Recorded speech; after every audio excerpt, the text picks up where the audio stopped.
Delhi NCR की हवा एक बार फिर जहर बन चुकी है।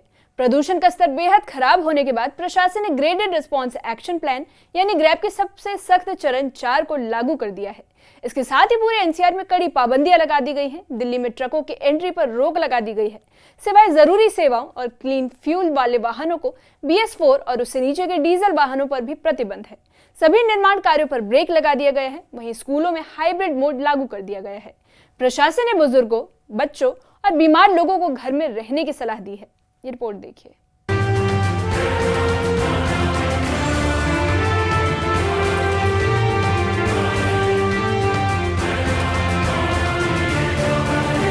दिल्ली एनसीआर की हवा एक बार फिर जानलेवा हो चुकी है। एयर क्वालिटी इंडेक्स यानी AQI खतरनाक स्तर को पार कर लोगों की सांसें फूलने लगी हैं। कि प्रशासन को ग्रैप का सबसे सख्त चरण यानी चरण 4 लागू करना पड़ा।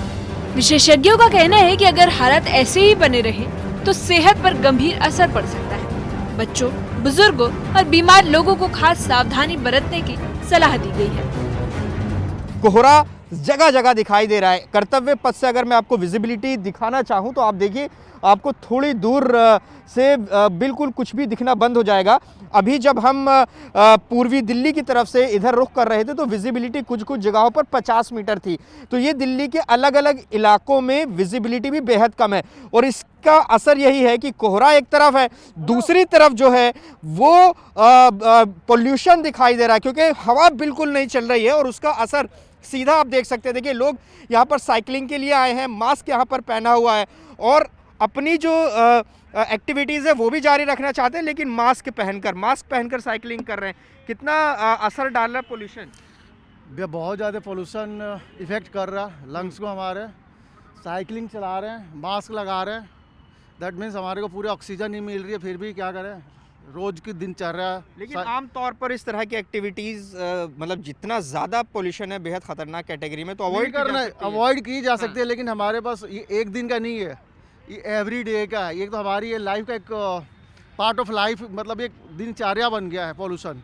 अब इसी में जीना है, इसका कोई इलाज नहीं है, दिनचर्या बन गया है। और ये बात सही इसलिए भी है क्योंकि लगातार ये देखा जा रहा है कि दिल्ली NCR में जो पोल्यूशन लेवल है इसी तरह से बना हुआ है। और देखिए, हद अभी इतनी ज़्यादा हो गई है, पोल्यूशन इतना ज़्यादा बढ़ गया है कि जो सबसे सख्त पाबंदी है दिल्ली NCR में ग्रैप 4 वो लागू कर दिया गया है। 461 है और ये लगातार जो इसका ट्रेंड है वो बढ़ रहा है। तो ऐसे में पोल्यूशन बहुत खतरनाक स्थिति में है। ग्रैप 4 लागू होते ही दिल्ली में ट्रकों की एंट्री पूरी तरह से बंद कर दी गई है। सिर्फ जरूरी सामान ले जाने वाले CNG, LNG, इलेक्ट्रिक और BS6 ट्रकों को ही छूट मिली है। वहीं BS4 और उससे नीचे के डीजल वाहनों पर सख्त रोक लगा दी गई है। इसका असर दिल्ली NCR के ट्रैफिक सिस्टम और सप्लाई चेन पर साफ तौर से देखा जा रहा है। प्रदूषण को देखते हुए दिल्ली NCR में सभी तरह की निर्माण गतिविधियों पर पूरी तरह से रोक लगा दी गई है। हाईवे, फ्लाईओवर और सड़क निर्माण जैसे बड़े इंफ्रास्ट्रक्चर प्रोजेक्ट भी ठप कर दिए गए हैं। प्रशासन का मानना है कि निर्माण कार्यों से उड़ने वाली धूल प्रदूषण को और बढ़ा सकती है। ग्रैप 4 के तहत शिक्षा व्यवस्था पर भी बड़ा असर देखने को मिला। दिल्ली सरकार ने कक्षा 6 से कक्षा 9 और 11वीं तक के स्कूलों में हाइब्रिड मोड लागू कर दिया है।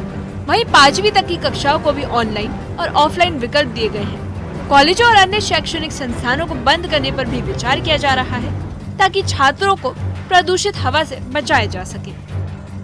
पोल्यूशन लेवल को लेकर सभी की जो राय है वो यही है कि बहुत ज़्यादा है, कम होना चाहिए। लेकिन ये हालात आज के नहीं हैं, लगातार इसी तरह से पोल्यूशन लेवल बना हुआ और यही वजह है कि ग्रैप 4 जो कि सबसे सख्त पाबंदी होती है जब पोल्यूशन लेवल होता है, तो ऐसे में वो लागू कर दी गई है। कई तरह की जो पाबंदियां हैं वो दिल्ली NCR में रहेंगी। ट्रकों की एंट्री बैन रहेगी, सिवाय जो ज़रूरी सेवाओं में लगे ट्रक हैं या फिर CNG PNG से चलने वाले ट्रक हैं। इसके अलावा क्लासेस को हाइब्रिड मोड में कर दिया गया है, यानी कि आपके पास दोनों विकल्प हैं, ऑफलाइन, ऑनलाइन, और अगर जहां तक हो सके तो ऑनलाइन को ही प्राथमिकता दी जानी चाहिए। ये कहा गया है।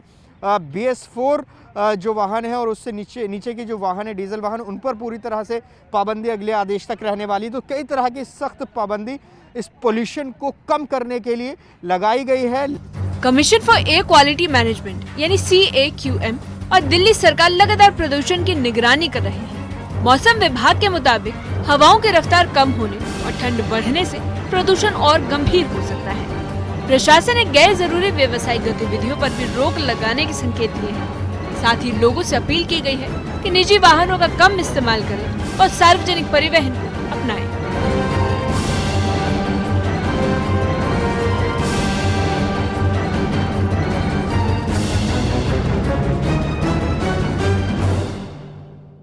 दिल्ली में ग्रैब फूड लागू होना इस बात का संकेत है कि हालात बेहद गंभीर हो चुके हैं। हर साल सर्दियों के आते ही राजधानी की हवा दम घोंटू हो जाती है और आपात कदम उठाने पड़ते हैं। ट्रैफिक, निर्माण और स्कूल और कारोबार, हर क्षेत्र पर इसका साफ असर दिख रहा है। लेकिन विशेषज्ञों का मानना है कि ये उपाय तात्कालिक राहत तो दे सकते हैं, लेकिन स्थायी समाधान नहीं दे सकते। और जब तक प्रदूषण के मूल कारणों जैसे वाहनों का धुआं, निर्माण की धूल, पराली और औद्योगिक उत्सर्जन पर सख्ती से काम नहीं होगा, तब तक हालात नहीं बदलेंगे। फिलहाल प्रशासन की अपील है कि लोग नियमों का पालन करें और अपनी सेहत को प्राथमिकता दें, क्योंकि साफ हवा हर नागरिक का हक है।